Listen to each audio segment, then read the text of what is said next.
Right guys, good afternoon. So, dito tayo ulit ngayon sa Z5. So, shout out pala, please follow Moto Senpai. Ayan, isa din yan sa vlogger natin na nag-a-advertise ng Pitch Bike product. So, ngayon share din natin dito sa page niya ano yung upcoming CDI ni Pitch Bike Tech 2 na mobile application. So, ito guys, pakita natin sa inyo yung app. Alright? Yan.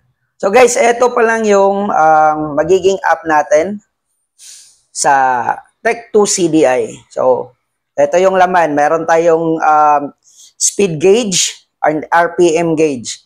Ayan, mababasa yan. So, ito guys, pag-click natin yung tune, ayan.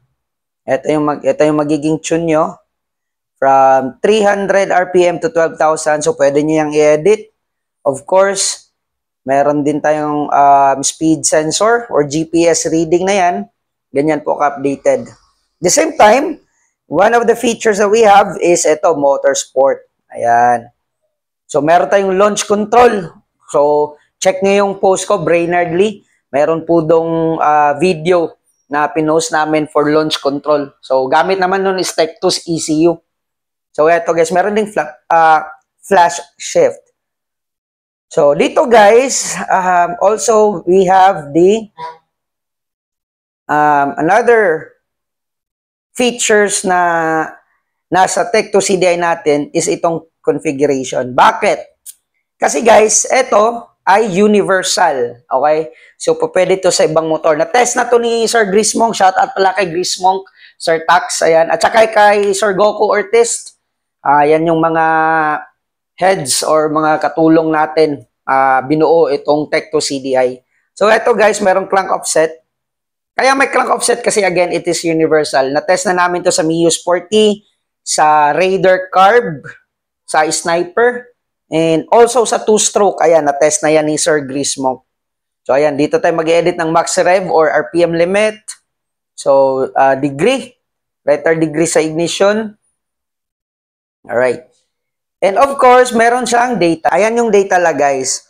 So, eto naman, pwede nyo screen record pag nag-road test kayo sa daan. Tapos after that, ipi-play nyo lang. Okay, para makita nyo yung performance ng RPM, ng voltage, yung ignition, at saka GPS reading niya.